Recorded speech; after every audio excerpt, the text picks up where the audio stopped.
The wine glass shattered against the marble floor. Not dropped. Thrown. My ex-husband Brad stood in the foyer of his waterfront penthouse, face red, phone clutched in his other hand. You let her do what?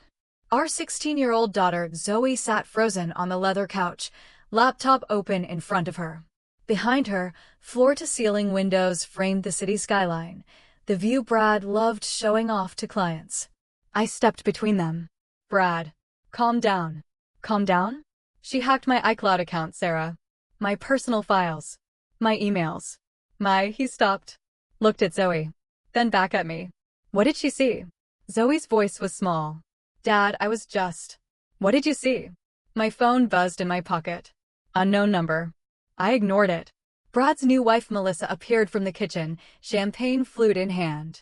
She'd been hosting her book club when we arrived, 5 women in designer athleisure who'd gone silent the moment Brad started yelling. Brad, honey, maybe we should. Not now. He turned back to Zoe. You had no right. That's invasion of privacy. He looked at me. This is your fault. You let her run wild. No discipline. No boundaries. She's a teenager who knows how to code. You left your laptop open. So that makes it okay? My phone buzzed again. Same unknown number.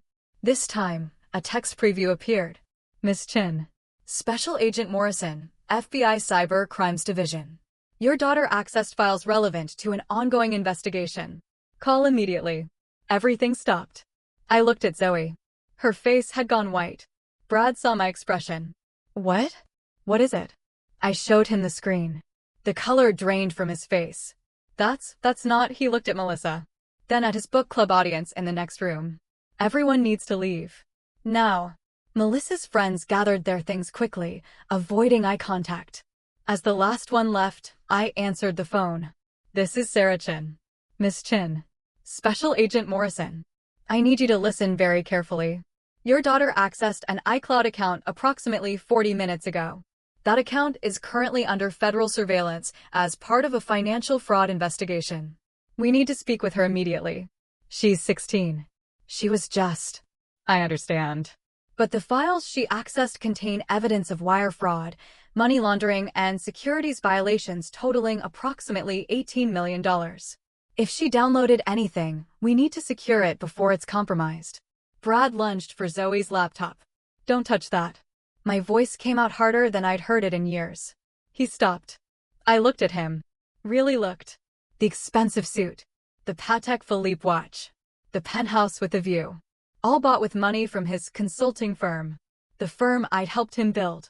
The firm he'd pushed me out of 3 years ago, citing irreconcilable creative differences, while his attorney handed me divorce papers. Brad. I kept my voice level. What did she find? He didn't answer. Just stared at Zoe's laptop like it was a bomb. Miss Chin. Agent Morrison's voice in my ear. Are you still there? Yes. I need you to bring your daughter to the federal building downtown. Within the hour. And Miss Chin? Don't let anyone touch that laptop. Especially not Mr. Bradford Chin. I hung up. Brad's hands were shaking. Sarah. Whatever she told you. She didn't tell me anything. Yet? I looked at Zoe. Pack up. We're leaving. Mom, I'm sorry, I didn't mean to. I know, baby. It's okay. Just close the laptop. Don't delete anything. Brad stepped forward. You can't just leave with. Yes. I can. She's my daughter. It's my custody day.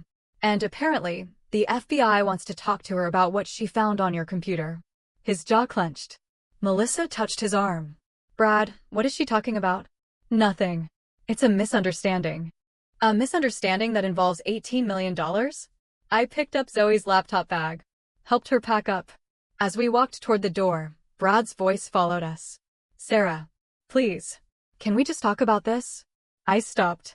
Turned. For 3 years, he'd made me feel small. Made me question my worth. Made me believe I was lucky he'd kept me around as long as he did. Made me sign away my stake in the company for pennies because his lawyer said fighting would be expensive and futile. Made me move into a 2-bedroom apartment while he bought a penthouse. Made me work as a freelance bookkeeper while he traveled first class. And the entire time, I'd stayed quiet. Because fighting meant Zoe would be caught in the middle. Because his attorney was better than mine. Because I was tired. But as I stood in his foyer, holding evidence of crimes he'd been stupid enough to leave accessible, something shifted. No, Brad. We can't talk about this. I opened the door. But the FBI can. Let me know in the comments if you've ever discovered that someone who made you feel worthless was actually terrified you'd see the truth. Subscribe if you believe the most dangerous people are the quiet ones who know how to read a spreadsheet. The humiliation had started 3 years ago. At the company holiday party. Brad's company, the consulting firm we'd built together from our dining room table, back when Zoe was in elementary school and we still believed in us. I'd been the operations manager. He'd been the face. I'd built the financial systems, managed the books, structured the contracts. He'd schmoozed clients and closed deals. For 8 years, it worked. Then the firm landed a major client. A real estate development group with deep pockets and national ambitions. Brad started traveling more. Coming home later. Talking about growth opportunities and scaling challenges. Started suggesting I was holding the company back. Sarah, you're brilliant with numbers. But we need someone with an MBA. Someone clients take seriously. I went to state college, Brad. Same as you. I know. But perceptions matter. They want to see credentials. He hired a CFO. Someone from a prestigious firm. Someone with an executive presence. Someone who wasn't his wife. I moved to a consulting role. Kept doing the books from home. Stopped attending client meetings. At the holiday party that year, I'd arrived in a dress I'd bought on sale. Brad wore a custom suit. He introduced me to clients as Sarah, my wife, instead of Sarah, my business partner. When someone asked what I did, he answered for me. She's been taking some time to focus on family. You know how it is.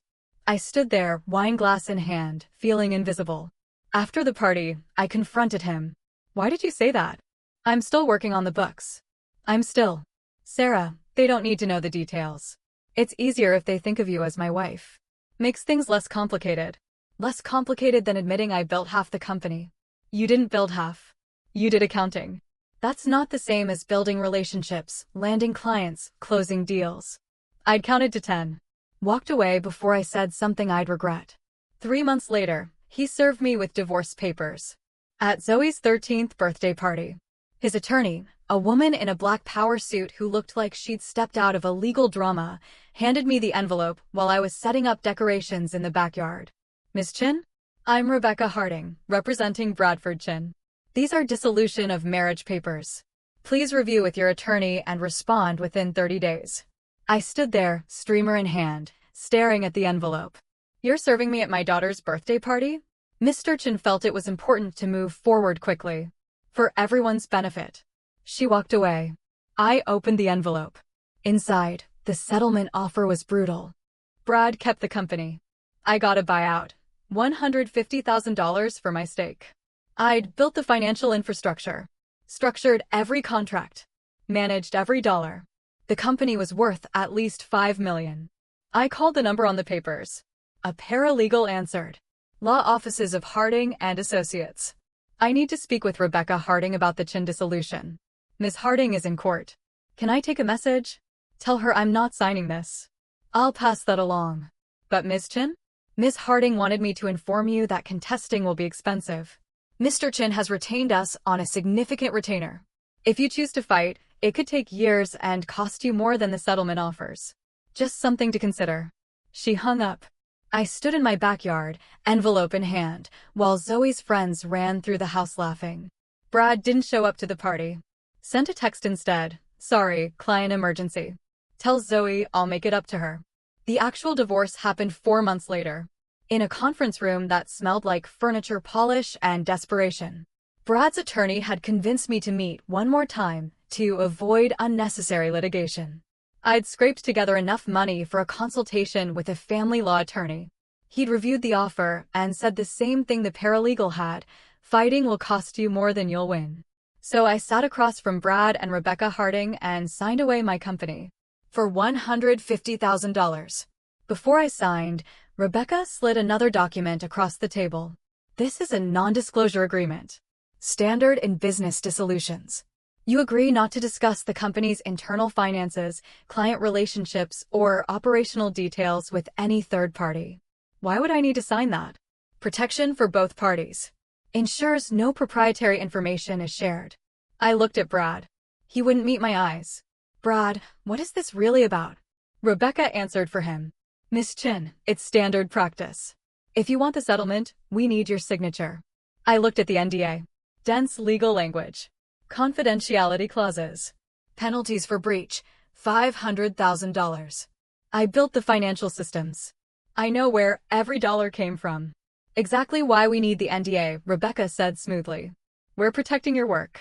Making sure no one else can claim they developed the systems you created. It sounded reasonable. I signed. Only later did I realize what I'd actually done. I'd agreed never to testify about the company's finances. Never to reveal what I knew about the client contracts. Never to question where the money really came from. I moved into a 2-bedroom apartment in a neighborhood where the streetlights flickered. Zoe got the bedroom. I took the pull-out couch. Brad moved into the penthouse. He started dating Melissa, a yoga instructor turned wellness influencer, with 100,000 Instagram followers and opinions about manifestation. The first time Zoe came back from a weekend at Brad's place, she was quiet. How was it? Fine. Just fine. She unpacked her bag slowly. Melissa says you should try visualization. That if you'd manifested abundance, you wouldn't be struggling. My chest tightened. Did she? Dad said you chose to take the settlement instead of fighting. That you gave up. I counted to 10. Is that what you think? She looked at me. 13 years old, caught between two parents who couldn't stand to be in the same room. I don't know what to think. I wanted to scream.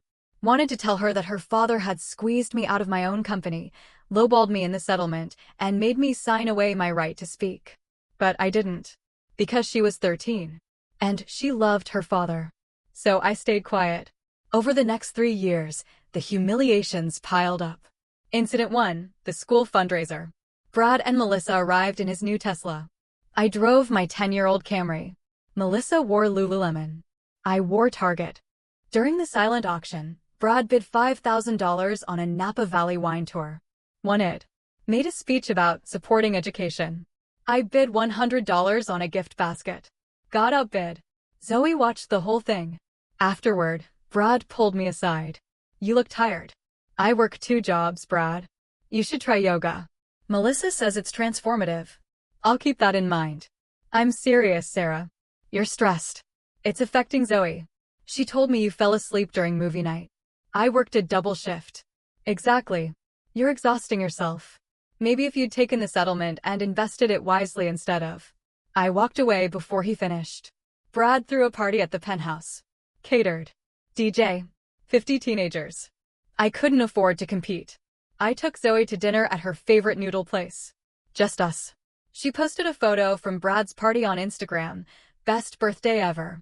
#blessed #dad-goals. No photo from our dinner. Zoe wanted to apply to MIT. Computer science. Brad said he'd cover tuition. Then he called me. We need to talk about college funding. You said you'd cover it. I will. But we should coordinate. Make sure she has everything she needs. Okay. Here's the thing. MIT is $80,000 a year. I'll cover tuition and housing. But I think you should contribute to books, travel expenses. Show her you're invested. How much? $10,000 a year. That's reasonable, right? I was making $45,000 a year as a freelance bookkeeper. Brad, I can't. You got $150,000 in the settlement. That should cover it. That money went to rent, Zoe's braces, therapy after the divorce. So you spent it all? I spent it on our daughter. Right. Well, maybe she can take out loans for the difference. I'm sure she'll understand. He hung up. By the time Zoe turned 16, I'd stopped expecting fairness. Brad's company had grown. He'd moved into commercial real estate consulting. Traveled internationally. Posted photos from Dubai, Singapore, Monaco. I picked up shifts doing bookkeeping for small businesses and driving for a rideshare app on weekends. Zoe learned coding. Taught herself Python, JavaScript, C++. Spent hours in her room building programs, hacking together little projects. She was brilliant. Like her mother. But she saw her father as the success story. The one who'd made it. I was the cautionary tale. One Saturday, Zoe asked if she could stay at Brad's place for the weekend. I thought it was my weekend. It is. But Dad's hosting a tech networking thing. There's going to be coders there. He said I could sit in. That sounds great. So I can go? Of course. She hugged me, grabbed her bag. I spent the weekend alone, doing taxes for a client and wondering when I'd become the parent kids tolerated instead of celebrated. Sunday night, she came home early. How was it? Fine. Just fine. She dropped her bag. Dad's an asshole. I blinked. What happened? He introduced me to his tech friends as my daughter, the hobbyist. Like coding is just something I do for fun. Then when one of them asked what I wanted to study, Dad said, she's interested in computers, but we're encouraging her to keep her options open. You know how teenage interests are. What did you say? Nothing. Because he's paying for college, and I didn't want to embarrass him. She went to her room.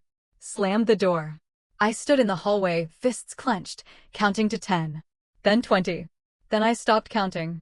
Because the anger wasn't going anywhere. The hack happened 2 weeks later. Zoe was at Brad's for her Wednesday overnight.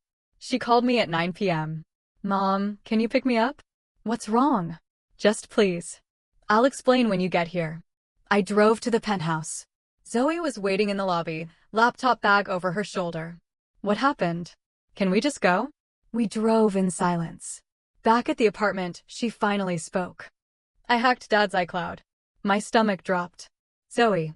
I know it was wrong. But he left his laptop open and I saw an email, and she opened her laptop. Mom, you need to see this. She pulled up a folder. Labeled offshore, confidential. Inside were dozens of files. Bank statements. Wire transfer records. Corporate formation documents. And one PDF labeled client agreement, revised. She opened it. I read the first page. Then the second. By the third page, my hands were shaking. The document detailed a scheme where Brad's firm helped real estate clients hide income through offshore shell companies. They'd create fake consulting contracts, route money through the Cayman Islands, and report only a fraction to the IRS. The fee for the service, 15% of concealed income. Conservative estimate based on the client list, $18 million in unreported fees. Tax evasion. Wire fraud. Money laundering. I looked at Zoe. Where did you find this? His iCloud. He syncs everything. I used his password. It's my birthday plus Tesla. Really secure, Dad. Zoe, this is... I know. That's why I called you. My phone buzzed. Brad. Where is Zoe? Melissa said she left. What's going on? I didn't answer. Another text. Sarah, if she took anything from my computer, that's theft. I'm serious. Call me. Then another. I'm calling the police. I stared at the screen. He was threatening me. Again. Like he had during the divorce. Like he had every time I questioned his decisions. Always with the same message, you're powerless. I have lawyers. I have money. You have nothing. Except this time, I had something. I had evidence. And I had a daughter who was smart enough to recognize what she was looking at. I opened my laptop. Googled FBI financial crimes tip line. Found a number. Dialed. A recording answered. I left a message with my name and number. Hung up. Looked at Zoe. You did the right thing. Am I in trouble? No, baby. But your dad is. The FBI called back 20 minutes later. Special Agent Morrison. Cyber Crimes Division. Miss Chin, you left a message about financial fraud? Yes. My ex-husband runs a consulting firm. My daughter accessed his iCloud account and found evidence of offshore money laundering and tax evasion. Did she download the files? Yes. Do not delete anything. Do not let anyone else access that computer. Can you bring it to the federal building tomorrow morning? Tonight. I'll bring it tonight. Pause. Miss Chin, are you in danger? I don't think so. But he's threatening to call the police. Claiming my daughter stole proprietary information. She's a minor who accessed files on her father's personal device. That's not theft. But what he's done, if your description is accurate, that's federal crime. Bring the laptop. We'll take it from there. We arrived at the federal building at 10 p.m. Agent Morrison met us in a secure conference room. Late 40s, gray suit, the kind of face that had seen too much to be shocked by anything. He reviewed the files. Didn't speak for 15 minutes. Finally, how long has your ex-husband been running this scheme? I don't know. We divorced 3 years ago. And you worked for the company? I was operations manager. Built the financial systems. So you know how the money flows. I used to. He looked at me. Miss Chin, I'm going to be direct. We've been investigating Bradford Chen's firm for 8 months. We have evidence of wire fraud and offshore accounts. But we've been missing the operational details. The internal documentation. He tapped the laptop. This is exactly what we need. My pulse accelerated. You've been investigating him? Since a former client came forward. But the firm's records are locked down. Encrypted. Your daughter just handed us the keys. He turned to Zoe. You're not in trouble. But I need to ask, how did you access the iCloud account? He uses the same password for everything. I've known it since I was 12. And you downloaded these files tonight? Yes, sir. Did anyone else see them? Did you share them with anyone? No. Just my mom. He nodded. Good. Here's what happens next. We seize these files as evidence. We get a warrant for your father's devices and business records. We build a case. And when we're ready, we make arrests. Arrests? Zoe's voice was small. My dad's going to jail? If the evidence supports charges, yes. This is $18 million in fraud. That's federal prison time. Zoe looked at me. I didn't know what to say. Agent Morrison walked us out. At the elevator, he handed me a card. Miss Chin, there's something else. The NDA you signed during the divorce. Do you have a copy? Yes. I'm going to need that. Because if you testify about the company's financial operations, the NDA is void. You can't be held liable for providing evidence in a criminal investigation. My chest tightened. He made me sign that NDA so I couldn't talk, didn't he? Almost certainly. Lawyers use them to silence former spouses and business partners. But they're not worth the paper they're printed on if the underlying activity is criminal. So I can testify? You'll probably have to. You built the systems. You know how the money moved. That makes you a critical witness. I stared at the card. For 3 years, I'd believed I was powerless. That Brad had won. That the NDA meant I'd never be able to speak about what I knew. But I'd been wrong. The whole time, I'd been carrying the knowledge that could destroy him. I just hadn't known it yet. Brad called 17 times that night. I didn't answer. Finally, he texted. Sarah, we need to talk. Face to face. Please. This is about Zoe. I typed back, what about her? She took files from my computer. That's theft. I don't want to involve the police, but if you don't return them, I'll have to. The FBI already has them. 3 minutes passed. Then, you called the FBI? Zoe called me. I called them. Sarah, do you have any idea what you've done? I didn't respond. Another text. Those files are confidential. Attorney-client privilege. You just violated federal law. I forwarded the message to Agent Morrison. His response came immediately. He's bluffing. Attorney-client privilege doesn't cover criminal conspiracy. Sit tight. The next morning, I got a call from Rebecca Harding, Brad's divorce attorney. Miss Chin, we need to discuss your daughter's actions. There's nothing to discuss. She accessed privileged information. Mr. Chin is prepared to file charges for computer fraud and theft of proprietary data. The FBI has the files. If Brad wants to file charges, he can explain to them why he's so worried about confidential business records. Silence. Miss Chin, I'm trying to help you avoid a legal nightmare. If you cooperate, return the files, sign an affidavit that Zoe acted without your knowledge, we can make this go away quietly. Like you made the divorce go away quietly? With the NDA that was designed to keep me from testifying? I don't know what you're implying. Yes, you do. Agent Morrison already told me. The NDA is void if the underlying conduct is criminal. Which means I can testify. Which means you're about to lose your biggest client. I hung up. My hands were shaking. But not from fear. From something else. Something I hadn't felt in 3 years. Power. The warrant was executed 48 hours later. 6 FBI agents. 2 forensic accountants. 1 digital forensics specialist. They seized Brad's office computers, his personal devices, and the company's financial records dating back 5 years. Agent Morrison called me that afternoon. We're building the case. But I need to ask, during your time at the company, did you ever suspect illegal activity? No. I structured legitimate contracts. Built financial tracking systems.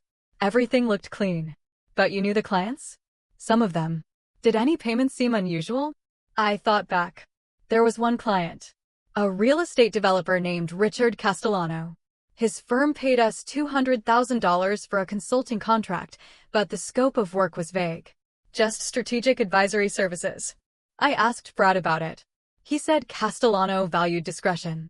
Castellano is currently under investigation for tax evasion. That $200,000 was a kickback. You structured the contract that legitimized it. My stomach dropped. I didn't know. I believe you. But the IRS will want to talk to you. And possibly the federal prosecutor. You're a witness, Miss Chin. Not a suspect. But you need a lawyer. I can't afford. The U.S. Attorney's Office can provide counsel for witnesses. I'll send you the contact information. I retained a lawyer named David Park. Former federal prosecutor turned white-collar defense attorney. He reviewed everything. Sarah, here's the situation. You're a witness with critical knowledge. The NDA is void. Brad's attorney knows that. Which means they're going to try to discredit you before you testify. How? They'll claim you're a disgruntled ex-wife with an axe to grind. That you coached your daughter to hack the account. That you're fabricating evidence to hurt Brad financially. That's not true. I know. But perception matters. We need to get ahead of it. How? He pulled out a timeline. We document everything. Every email Brad sent during the divorce. Every threat from his attorney. Every NDA clause designed to silence you. We show a pattern of intimidation. Then, when you testify, it's not revenge. It's truth. The federal prosecutor's office scheduled a grand jury hearing. I was subpoenaed to testify. The night before, David walked me through the process. They'll ask about the company's financial structure, the client contracts, the offshore accounts. You answer truthfully. Don't speculate. Don't editorialize. Just facts. What if Brad's lawyer is there? He won't be. Grand jury proceedings are secret. But assume everything you say will eventually be used in court. The hearing lasted 4 hours. I sat in a windowless room, facing 23 strangers, and explained how I'd built the financial systems that Brad later used to launder money. Walked them through the contract templates, the invoice structures, the wire transfer protocols. One juror asked, "Did you know these systems would be used for illegal activity?" No.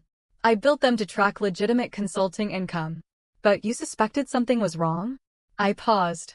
Not at the time. But looking back, there were signs. Clients who paid large fees for vague services.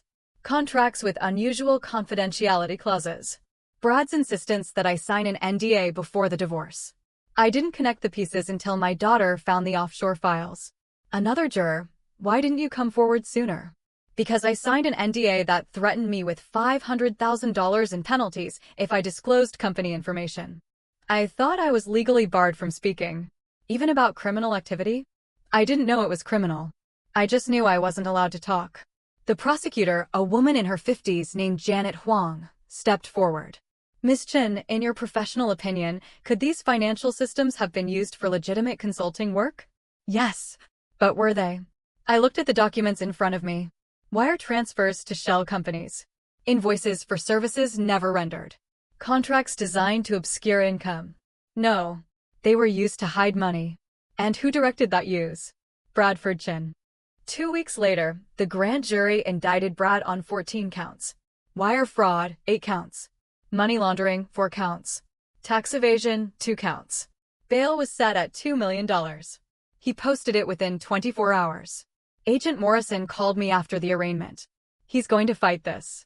His attorney is filing motions to suppress evidence, claiming Zoe's access to the iCloud account was illegal. Is it? No. She's a minor who used her father's password to access his device. That's not hacking under federal law. But they're going to try. What happens now? Trial.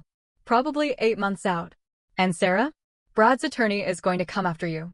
Deposition. Cross-examination. They'll try to paint you as vindictive. I know. Can you handle that? I thought about the last 3 years. The apartment with flickering streetlights.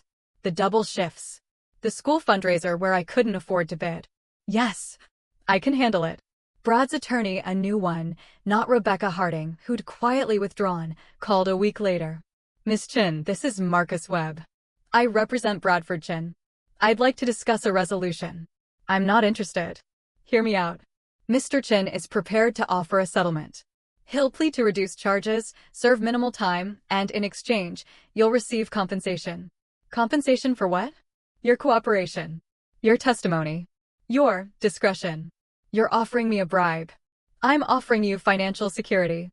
Miss Chin, you're living in a 2-bedroom apartment and driving rideshare on weekends.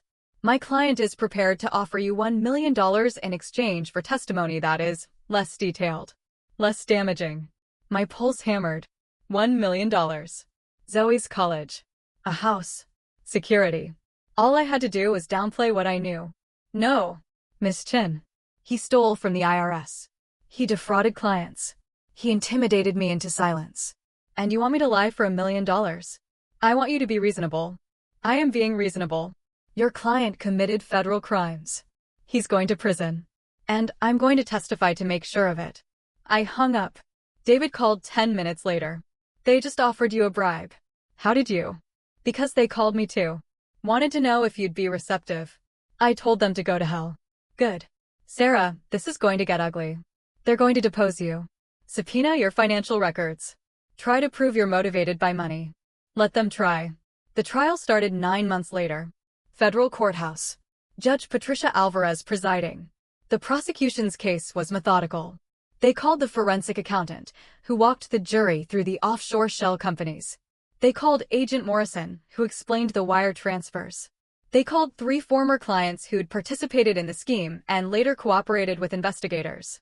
And then they called me. I sat in the witness box, looking at Brad across the courtroom. He wore a suit.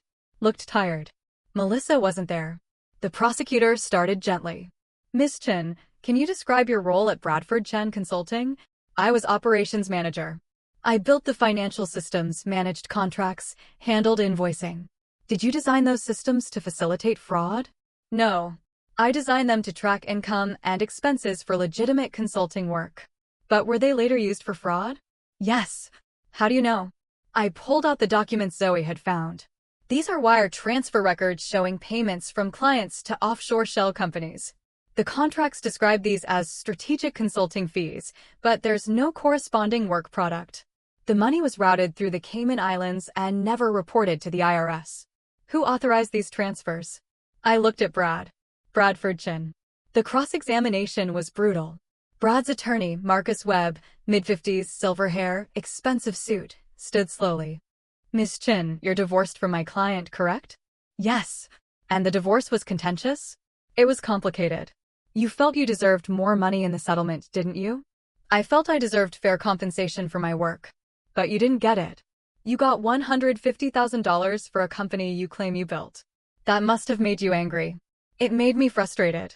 Frustrated enough to fabricate evidence? I didn't fabricate anything. Really? Because it's convenient, isn't it, that your daughter, who you have custody of, just happened to hack your ex-husband's account and find exactly the evidence needed to destroy him. She accessed his iCloud because he uses her birthday as his password. She found evidence because it was there. Or because you told her where to look. Objection. Janet Huang stood. Counsel is testifying. Sustained. Marcus smiled. Miss Chin, how much money do you make a year? About $45,000. And how much does my client make? I don't know his current income. Approximately $800,000. That's quite a difference, isn't it? Yes. You resent that difference, don't you? I looked at Brad. He wouldn't meet my eyes. I resent that he committed crimes and made me complicit without my knowledge. I resent that he forced me to sign an NDA to cover his tracks. I resent that he threatened our daughter when she discovered the truth. But his income? No. I don't resent that. I resent what he did to earn it. Marcus paused. Shuffled papers. No further questions. The jury deliberated for 6 hours. Guilty on all counts. Brad was remanded into custody pending sentencing. As they let him out in handcuffs, he looked at me. Not angry. Just empty. Like he'd finally realized what he'd lost. Not the money. Not the company. But the person who'd believed in him before any of it mattered. Sentencing happened 6 weeks later. Judge Alvarez reviewed the evidence. Mr. Chin, you didn't just commit fraud.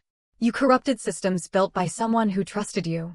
You intimidated your ex-wife into silence. And when your daughter exposed you, you threatened her. She looked at the sentencing guidelines. The government recommends 12 years. I'm inclined to agree. Brad's attorney stood. Your Honor, my client has no prior record. He's cooperating with ongoing investigations. He's expressed remorse. Has he? She looked at Brad. Mr. Chin, do you have anything to say?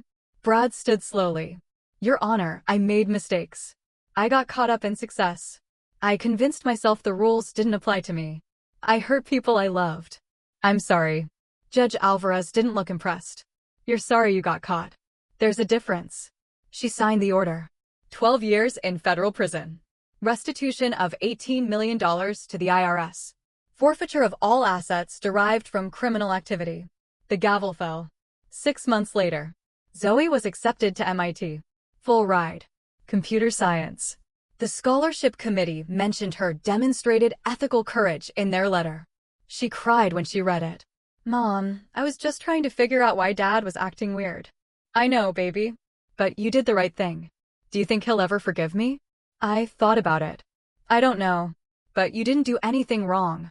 You found evidence of crimes. What you did with it was brave. It doesn't feel brave. It feels like I destroyed our family.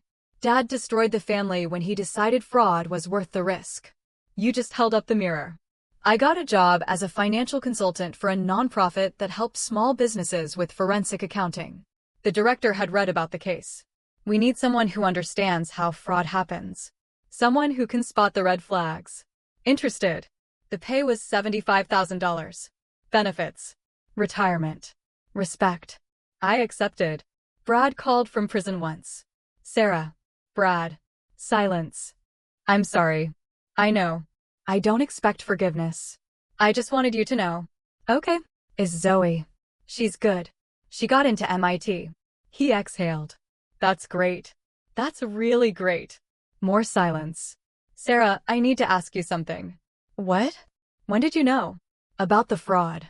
I thought back. I didn't. Not until Zoe found the files. But you suspected. No. I trusted you.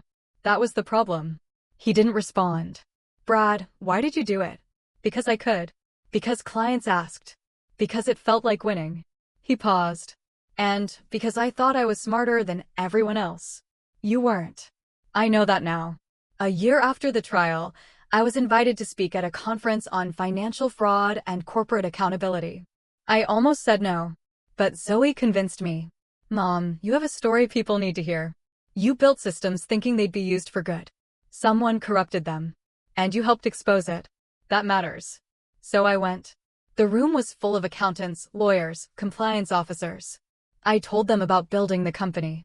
About the divorce. About the NDA designed to silence me. About Zoe finding the evidence. At the end, someone asked, how do you protect yourself when the person you trust most is lying to you? I thought about it. You can't. Trust means vulnerability. But you can build systems that make fraud harder. You can ask questions when things don't add up. And you can refuse to sign documents you don't understand. Even if it costs you? Especially if it costs you. Because silence has a price too. On the anniversary of the trial, Zoe and I drove to the park where we used to go when she was little. We sat on the swings. You ever think about Dad? She asked. Sometimes. Do you miss him? I miss who he used to be. Before the money mattered more than the people. She nodded. I got a letter from him. Yeah. He asked if I'd visit. Said he wants to explain. Do you want to? I don't know. Part of me does.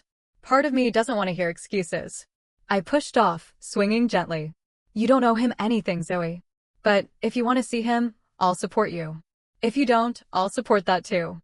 What would you do? I thought about it. I'd ask myself, will this help me heal, or will it set me back? Only you can answer that. She swung beside me. I think I need more time. That's okay. We swung in silence, the way we used to when things were simple, and the worst thing we worried about was whether it would rain. That night, I found the NDA in my files. The document that had kept me silent for 3 years. I read through it again. All the clauses designed to intimidate, to threaten, to control. I thought about burning it. But instead, I scanned it. Send it to David Park. Can I publish this? As an example of how NDAs are weaponized. He called back immediately. Legally? Yes. The criminal case is over. The NDA is void. But are you sure you want to? Yes. Why? Because someone else is sitting in a conference room right now, being told to sign one of these. And they need to know what they're really signing. Okay, I'll review it for any remaining legal issues. Then it's yours. I published it on a legal transparency website with an essay titled, How My Ex-Husband Used an NDA to Cover Federal Crimes. It went viral. Law professors cited it. Advocacy groups shared it. 3 women reached out to say they'd been pressured to sign similar documents and were now fighting back. I didn't become famous, but I became visible. In the right way. 2 years after the trial, I bought a house. Not a mansion. Just a 3-bedroom in a neighborhood with working streetlights and good schools. Zoe came home from MIT for Thanksgiving. She brought her laptop. Mom, I built something. Yeah. She opened a program. It's a forensic accounting tool. Scans financial records for red flags. Unusual wire transfers. Shell company patterns. Contracts with vague terms. All the stuff Dad's scheme used. Zoe, this is incredible. I'm calling it silent witness. Because sometimes the numbers tell the truth when people won't. She looked at me. I'm going to open source it. Make it free for small businesses and nonprofits. So people like you can catch fraud before it destroys lives. My throat tightened. Your dad would be proud. The dad I thought I knew would be. The dad I actually have? I don't know. She closed the laptop. But you're proud. And that matters more. That night, I stood in my kitchen in my house and thought about Brad. About the restaurant where he'd humiliated clients. About the divorce where he'd squeezed me out. About the penthouse where he'd lived while I drove rideshare. He'd thought silence was weakness. Thought I'd stay quiet forever. Thought the NDA meant I was powerless. But he'd been wrong. Because silence isn't weakness. It's not patience either. It's the sound of someone watching. Documenting. Waiting for the right moment to speak. And when that moment comes, when a 16-year-old girl hacks an iCloud account and finds 18 million reasons to call the FBI, silence becomes the loudest weapon in the room. I poured a glass of wine. Sat on my porch. Watched the streetlights glow steady and bright. And for the first time in 5 years, I felt something I'd almost forgotten. Peace. Not because I'd won, but because I'd told the truth.